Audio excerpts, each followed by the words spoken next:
హిందూ బంధువులందరూ కూడా హనుమాన్ జయంతి శుభాకాంక్షలు. ఈ పవిత్రమైనటువంటి శక్తివంతమైనటువంటి హనుమాన్ జయంతి సందర్భంగా ఇవాళ తెలంగాణ రాష్ట్రంలో ఒక పవర్ఫుల్ టెంపుల్ ఆకాష్పురి హనుమాన్ టెంపుల్ మా రాజాబాయి యొక్క సెంటిమెంట్ టెంపుల్.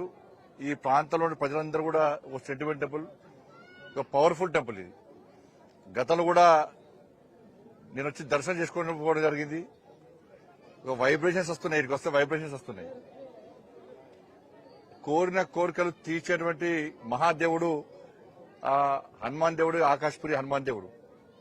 కాబట్టి నేను రాజాబాయితో మాట్లాడినప్పుడు ఇలా హనుమాన్ జయంతి సందర్భంగా ఇలా పూజ ఉందని చెప్పినాక నేను కూడా వస్తా అని చెప్పి ఈరోజు కేవలం దర్శనం కోసం మాత్రమే రావడం జరిగింది.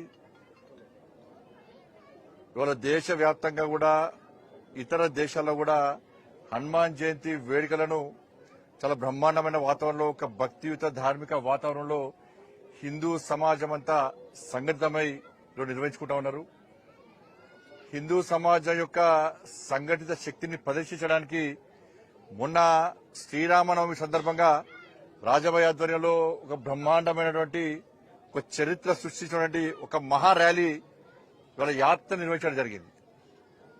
ఈ రోజు కూడా దేశవ్యాప్తంగా అనేక ప్రాంతాల్లో హిందువులందరూ, ముఖ్యంగా యువత అంతా కూడా హిందూ సంఘటన శక్తిని ప్రదర్శించడానికి, హిందూ సమాజం యొక్క ఐక్యతను ప్రదర్శించడానికి ఒక వేదికగా చేసుకుని అనేక ప్రాంతాల్లో ఇలా యాత్రలు నిర్వహిస్తున్నారు.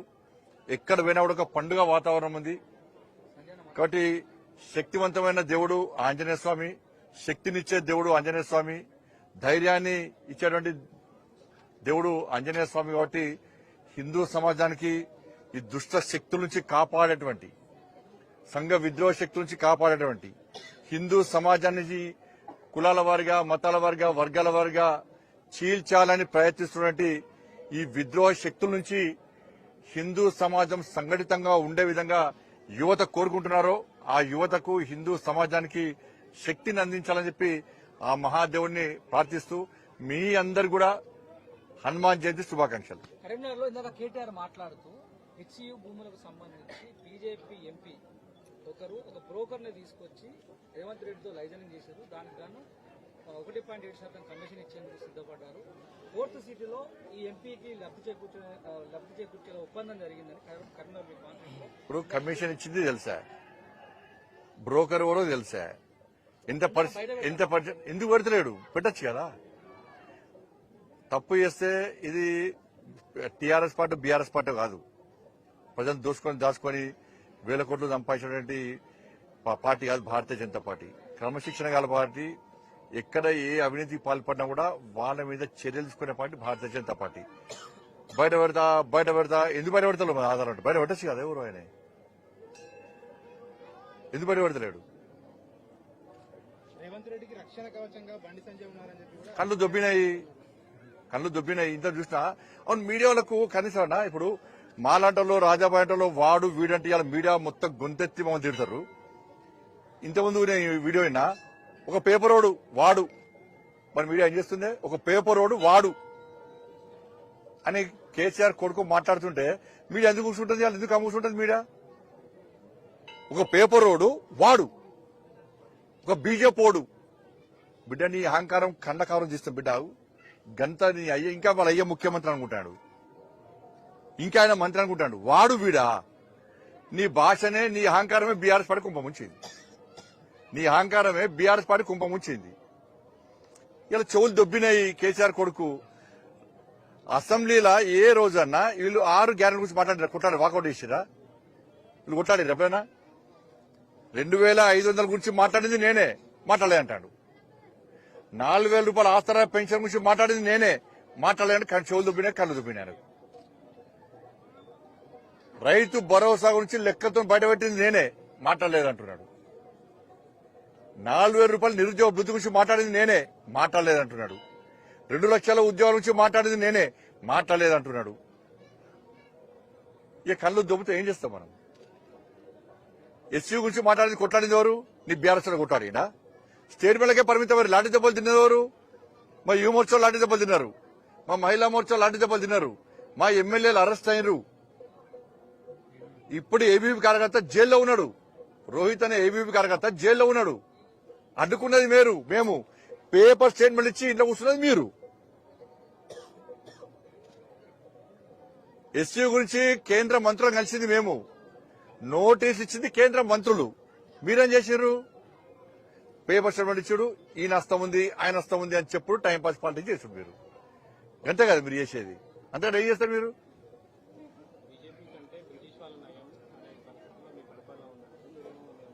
ఎవరంటారు? రేవంత్ రెడ్డి అహ్మదాబాద్ సభలో ఇప్పుడు రేవంత్ రెడ్డి గారు ఏమనుకుంటున్నారంటే అక్కడ రాహుల్ గాంధీ యొక్క మెప్పు పొందడానికి రాహుల్ గాంధీ గారు అపాయింట్మెంట్ ఇస్తలేరు. కాబట్టి రాహుల్ గాంధీ గారి యొక్క మెప్పు పొందడానికి రేవంత్ రెడ్డి గారు వాళ్ళ భారతీయ జనతా పార్టీ మీద మోడీ గారి మీద ఇష్టానుసారంగా మాట్లాడుతున్నారు. గతంలో ఇట్లనే కేసీఆర్ మాట్లాడాడు. కేసీఆర్ గారు మాట్లాడినప్పుడు తెలంగాణ పరిస్థితి ఏమైందో ఒక్కసారి అర్థం చేసుకోవాలి. వాళ్ళ ఎన్నికలు అయిపోయినాయి, తెలంగాణ అభివృద్ధి ముఖ్యమా వీళ్ళకు తిట్టుకుని ముఖ్యమా? ఇవాళ కేసీఆర్ గారు గిట్నే ఏది పడతాడు మోడీ గారిని కేసీఆర్ గారు కొడుకు ఏది పడుతుంది ఇష్టం మాట్లాడారు. తెలంగాణ పరిస్థితి ఏమైంది? అలా ఎంత అభివృద్ధి సహకరిస్తామన్నా కూడా సహకరించాలి వాళ్ళు. ఇప్పుడు కాంగ్రెస్ పార్టీ గదే పందాన్ని కొనసాగిస్తున్నది. ఎస్సీ భూములు అమ్మకుంటే కాంగ్రెస్ పార్టీ పరిస్థితి అవుట్ ఇయ్య రాసి పెట్టుకోవాలి. వాళ్ళు బాగా పెద్ద ఆశతో ఉన్నారు. ఎస్సీ భూములు అమ్మాలే, మాకు 40-50 వేల కోట్లు వస్తాయి కథ, మా ప్రభుత్వం బేఫికర్ అనుకున్నారు.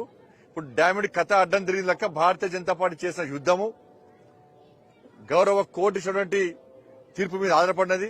తప్పకుండా కోర్టుల మీద మాకు విశ్వాసం నమ్మకం ఉంది. ఎస్సీ భూముల అమ్మకాన్ని కోర్టు కూడా ఆపుతాయన్న నమ్మకం విశ్వాసం ఉంది. కేంద్ర ప్రభుత్వం కూడా చాలా సీరియస్ తీసుకున్నది.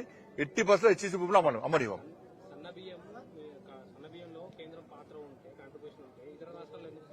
ఊగా ఇతర రాష్ట్రాలతో పోల్చుకుంటూ కాదు, ఇక్కడ 37 రూపాయలు కిలో బియ్యానికి 37 రూపాయలు కేంద్రం ఇస్తుందా ఇస్తలేదా? ఇస్తుందని వాళ్ళే అంటున్నారు.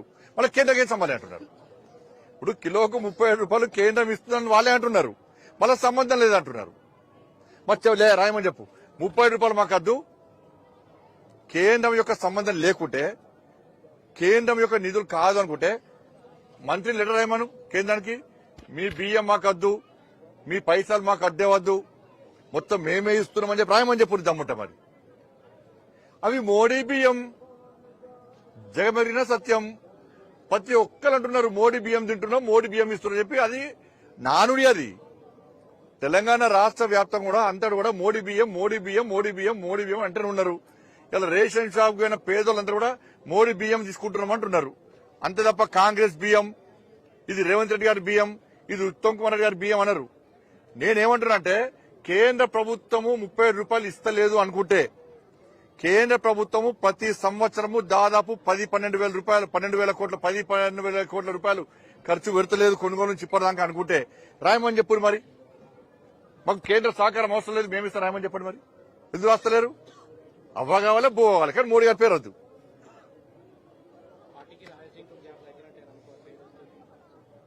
రాజసింగ్ గారు భారతీయ జనతా పార్టీ సీనియర్ నాయకుడు, ఇద్దరం కలిసే ఉన్నాము.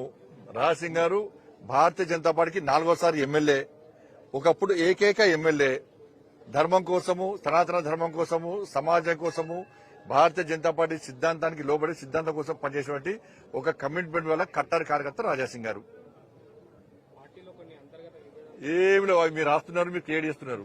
అనవసరంగా ఫోన్ చేస్తారు, ఫోన్ చేసి అది మేము చెప్పేదోటి మీరు రాసేది వస్తున్నారు. ధన్యవాదాలు.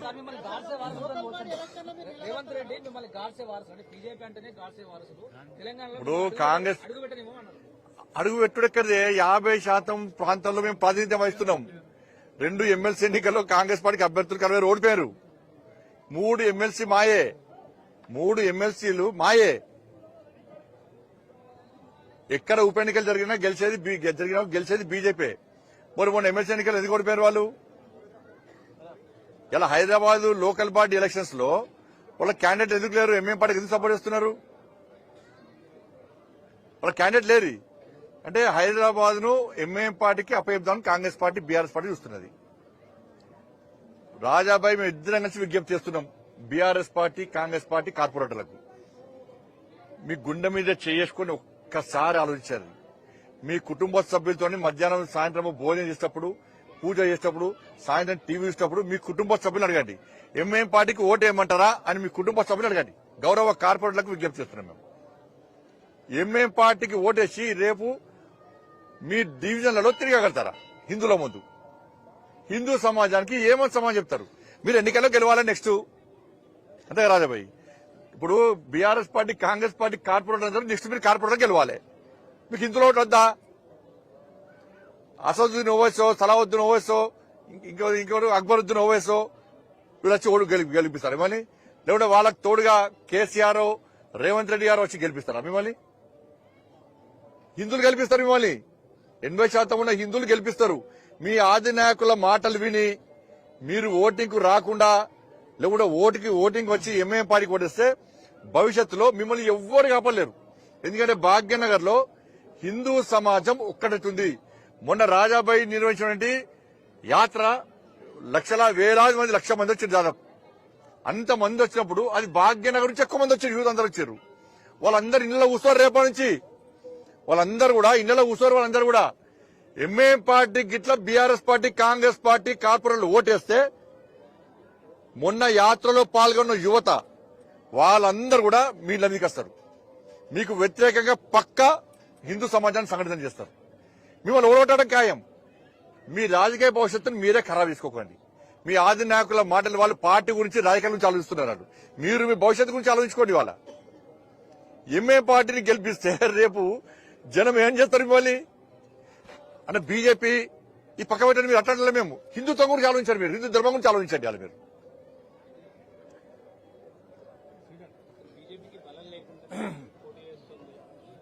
మా బలం ఎంతో మన ఎమ్మెల్సీ ఎన్నికల్లో కాదు మేము నిలబడ్డాం.